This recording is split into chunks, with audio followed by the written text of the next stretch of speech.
What are the best arcs in One Piece? That is a question that is often asked and hotly debated. Everyone has their opinion as to what the best arc in all of One Piece absolutely is. But no one can quite agree. I mean, there are factions in the fan base that do agree, but not everyone unanimously agrees on what is the best arc. For some people, it's Enies Lobby, other people, it's Marineford, but I'm not talking about either of those arcs. And I'm not talking about my fifth favorite arc, which is Fishman Island. I'm not talking about, of course, don't know why I said not twice, but I'm not talking about Alabasta in this video, nor am I talking about Sabo Archipelago. No, in this video, I'm talking about my second favorite arc, Dressrosa. And there we go. This is an arc that I'm very passionate about, an arc that I think is absolutely fantastic and completely does not get its due, but I understand why it doesn't. Hey guys, Rich Mixed here, and welcome back to another video here on this lovely One Piece Friday. That's why, right, I'm officially calling these One Piece Fridays. So that's gonna be pretty cool going forward, but I want to talk about Dressrosa and why it's my number 2 pick. It's not my favorite arc of all time. I'm going to save that for a different video. But Dressrosa is definitely the number 2 pick for me. And I know that might be a bit of a controversial opinion, especially amongst the week-to-week people, and for very understandable reasons, which I will get into in just a minute. But before we get into the rest of this video, let me just say, if you are new to the channel, make sure to hit that like button, comment down below, let me know why my opinion is absolutely trash. And don't forget to subscribe, of course. I'm hoping to get to 100 subscribers before the end of the year. But without that being said, let's not waste any more time and get straight into this video. Let's get into some of the common criticisms against this arc, and I can understand all of them completely, or at least most of them, I should say. And the reason I say that is because reading week to week, especially in mega arcs, is an absolute challenge. Because oftentimes you get chapters that don't have anything major in them. Oftentimes you don't have any chapters that are really pushing things forward. It's blatantly obvious. I mean, when you got one chapter coming out once a week and you read that chapter the second it comes out, whether it's the scans or the official or it's the spoilers, you analyze every little detail of it, because what else are you gonna do? Everyone is seeing the One Piece community on break. It's absolutely crazy. So it's completely understandable, especially since Dressrosa was the first mega arc within all of One Piece. Having this arc that's 100 chapters long, that's longer than any arc previous in the series as a whole, is a definite change in how the story is done, the pacing.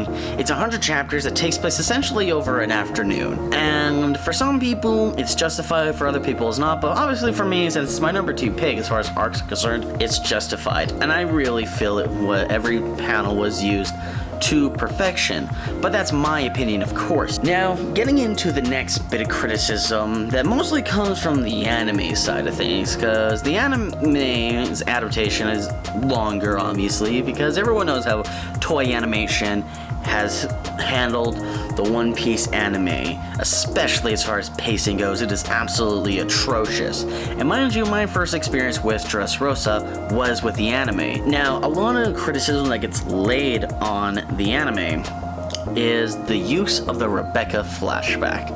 Or I should say, the overuse of the Rebecca flashback. I don't know why, but until people started making that point and pointing that out when I read it on the internet, I never felt like it was being overused.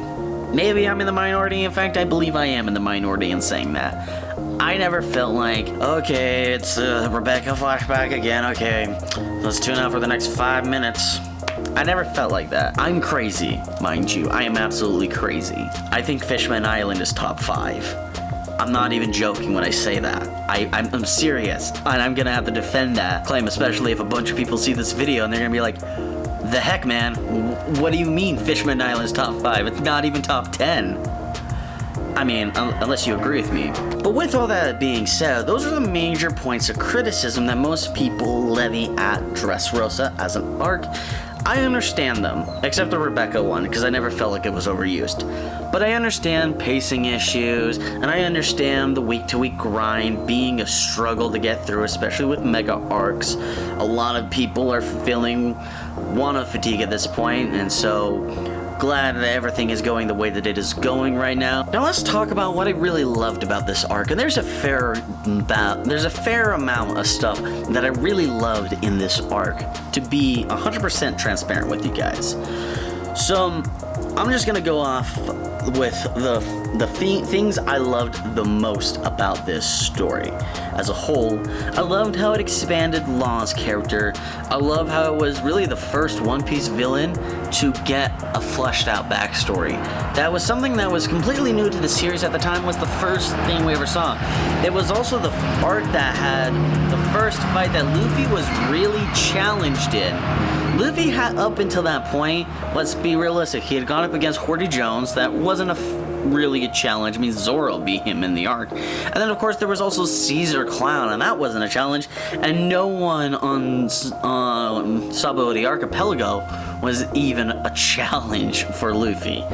Doflamingo was the first real villain and real challenge for Luffy post time skip, which is why it's also the first time we see Gear 4th. But once 4th Gear comes out into play, all of a sudden, you know, Luffy's fight against Doflamingo gets more into even ground. In fact, Luffy is a little bit above Doflamingo once 4th Gear comes into play, and it also really shows how much Luffy still has to go as far as his base form is concerned at this point in the story. And I love how it's illustrated that before he uses 4th Gear, Luffy is here compared to Doflamingo, which is right here, whereas once he engages 4th Gear, he's up to here. I love how that's blatantly illustrated, especially with the first use of Kong Gun. I love the reveal, not just in the manga, but also in the anime quite a bit, of how 4th Gear was revealed. I love how it's been handled across the board, is what I'm saying. Furthermore, I also really enjoy the characters of Rebecca and Kyros. I thought they were absolutely fantastic characters and were absolutely the heart of this arc, the emotional core to this arc. Every arc has them, whether it is Otoko or it is the kids on Punk Hazard. There is always an emotional core to the arc, something that is tying us to this arc in a very strong way, emotionally speaking. And I really connected with Kyros. I really connected with all of these characters. Rebecca was absolutely fantastic. Viola was fantastic and really enjoyable. And I loved the dichotomy and the chemistry that these characters had with each other. Also, side note, I really loved the choices they made with the dubbed versions of those characters, with them having accents, because it's supposed to be like Spain. That's what the style of that's what Dressrosa's architecture style comes from and stuff like that. Not Dressrosa, but that's where it all comes from, you know, Spain, and that's a really cool thing. And I really love that choice, making, you know, all of Rebecca's family all have that accent. It was absolutely chef's kiss. Perfect, in my opinion. The point I'm making is that this arc had a lot of really great characters. Now I'm going to get into something that might be a little bit more controversial, depending on who you ask, of course. Most people generally like this character. There are some people, Grand Line Review, weird cough I had there, but people, generally speaking, really like, and that is the return of Sabo. And there were like very subtle hints, namely in you had the cover page that showed Aces and Whitebeard's grave after the funeral, of course. I can't remember what chapter it was exactly. I'll put it up on the screen right here. Sabo's return was foreshadowed very lightly, very subtly. It was a single seed planted for this reveal that he was not dead. The other thing I really love about this arc is how it introduces the Grand Fleet for Luffy, and how it also continues to illustrate the kind of person Luffy is, how he doesn't want to be this big leader, and how he really just inspires people just by his sheer personality, who he is, how the dichotomy between Luffy and Law in this arc, the pull between the two of them at first, when the plan's not going well according to plan and things are going awry. I really enjoyed the whole struggle between them. I thought it was really well done. Furthermore, to add to that, like I said, the Grand Fleet's introduction was absolutely fantastic. I didn't see it coming, but it all makes a lot of sense in retrospective. Seeing all these characters introduced and seeing how they all interacted with Luffy and how they either gained his respect, or I should say how he gained their respect, and how some of them already had an immense amount of respect for Luffy as a person and as a pirate. I think it was just all around handled very beautifully. The arc is just phenomenal. It's an arc that means a lot to me because it was the last arc I was able to binge completely through. It was an arc also that I enjoyed watching all the new dub episodes come out for when they were coming out, and I really enjoyed that as well. That was always a fun experience, and I always look forward to the new dub episodes coming out. And I'm looking forward to going through Dressrosa's anime bits again soon enough once my wife gets to that point. She's in Fishman Island right now, in the middle of the Fisher Tiger / Jinbei flashback. But with all that being said, thank you all so much for watching. Thank you all so much for tuning into this video. And, of course, don't forget to leave a like and subscribe for more content. And comment down below what you thought of my opinion. With all that being said, thank you all so much for watching. And, of course, until next time, Rich Mixed out. Yeah, run down that homies. Yeah, I said run down that homies. Yeah, run down that homies. Yeah, I said run down that homies.